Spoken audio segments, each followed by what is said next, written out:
Continue with Unit 5. So very similar to Unit 2 and 3, Unit 4 and 5 kind of go together in a way, because Unit 4 allows you to explore equality and diversity, but then Unit 5 focuses predominantly on you creating an inclusive practice and what are the steps that you can take for this to happen. This unit is going to look at the roles and responsibilities that you have that help you create an inclusive learning environment, and that also help you evaluate your own performance in relationship to whether you are creating an inclusive environment as well. So there is an element of thinking of how you could create inclusive environment and also reflecting on your own performance in relationship to whether you're successful in creating such an environment. So Unit 5, again, I would recommend that if you're thinking of taking Unit 4, optional Unit 4, you can combine Unit 4 with Unit 5. Let's take a brief look at what Unit 5 will include. Unit 5, let's have a quick look first at the impact of some of the personal, social, and cultural factors on learning, because we should take this into consideration before we even think of how we could create an inclusive learning environment and how you could ensure as practitioner that your practice is fully inclusive. So there are key factors here that I want you to consider: literacy skills, disabilities, social status, cultural differences. There are multiple factors. These are some of the main factors that impact how we create an environment that is inclusive and how we ensure that our practice is also inclusive. If we've got a delegate or a student who has a particular disability, how could we make sure that they could be supported in learning the material that we have prepared? How could we ensure that they feel included despite their disability? How can we ensure that the resources that you have selected to support achieving the learning outcomes will be suitable to someone with that particular disability, if they are a delegate or a student? So these are some of the things that I would like you to think about as early as today. And of course, if this is a topic of interest, you could then select Unit 4 and 5, take them together and really explore these concepts in more detail. Social status, again, that's an interesting one, because if we have someone who is from a particular social status, and how do we ensure that if there are differences in the social status of people represented within the learning environment, how do we ensure that everyone feels included, right? How do we ensure that as practitioners we are creating the right environment, given that we've got people from different social backgrounds? Again, cultural differences.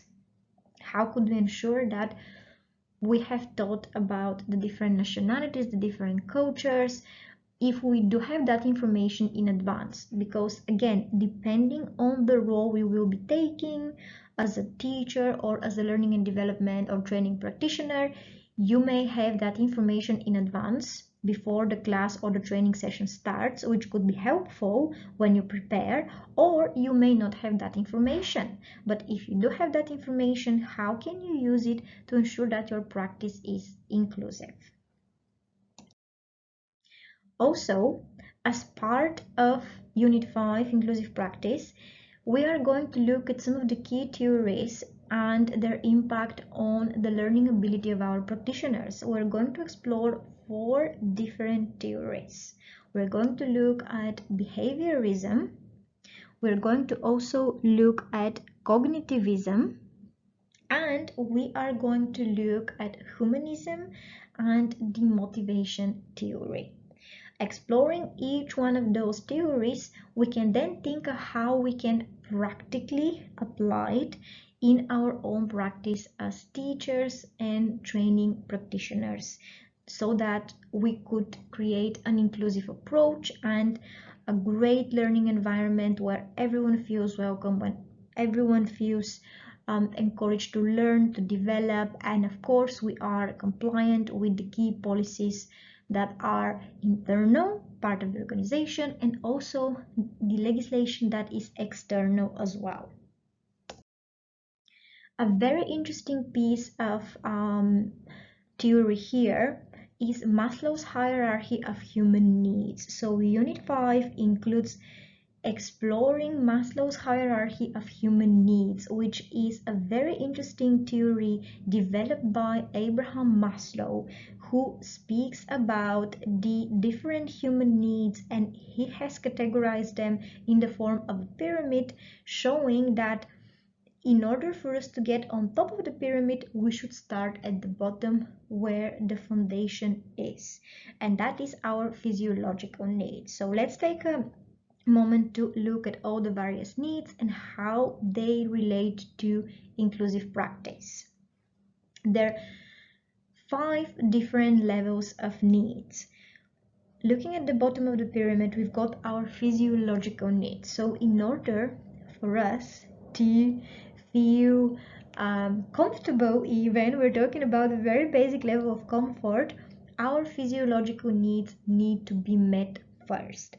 What do we mean by physiological needs? Your need for water, your need for you to feel that the temperature in the training room is right. Again, not feeling comfortable if it's too hot or too cold.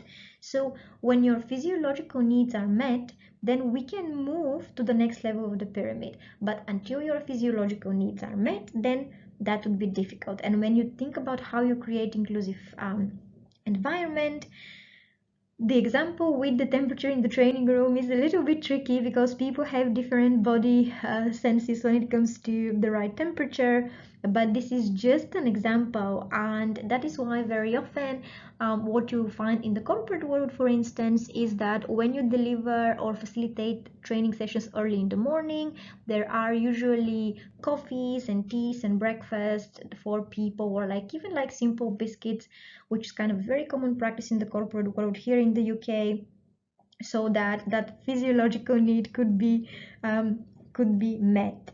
And then safety. Is the learning environment safe? Love and belonging.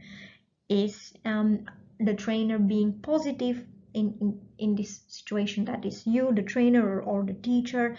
Are you being a positive role model? Are you creating a positive learning environment as well, where people feel comfortable emotionally?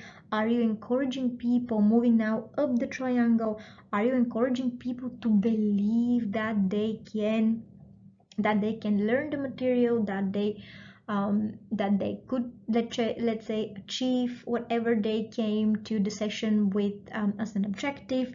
And then are you motivating them to succeed? Because the final stage here in the pyramid, the final level, is self-actualization, which really is about growth, which really is about our need to grow and to continuously develop. So how does this relate to inclusive practice? Well, as training and development practitioners, as teachers, it is important for you to consider all of these needs, because these are needs that we have as humans, each and every one of us. And knowing what these needs are, it will be much easier for you to create the right learning environment where people feel, as I keep saying, people feel encouraged to learn, encouraged to develop, which then makes your job much more effective, and it can help your learners learn the material quicker and really improve their performance or pass their exams if they're students, for instance. Okay, so we're not going to spend any more time on this, but during unit 5 and the sessions that are part of this unit, you are going to learn much more about Maslow's hierarchy of human needs and how that relates to inclusive practice. We're also going to talk about the benefits of creating an inclusive learning environment. And of course, we already spoke about some of those during Unit 4. So this is very much a summary here. Again, in Unit 5. Some of the key benefits are higher engagement and participation, improved productivity and performance, also shared responsibility, and a positive learning and a positive working environment also. So these are some of the main benefits that we as learning practitioners should be mindful of.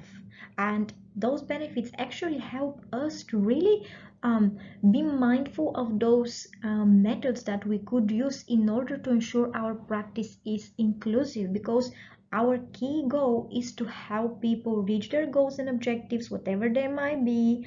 And that is why the more engaged they are, the easier it is for us to support them, right? The aim of this unit is to develop your performance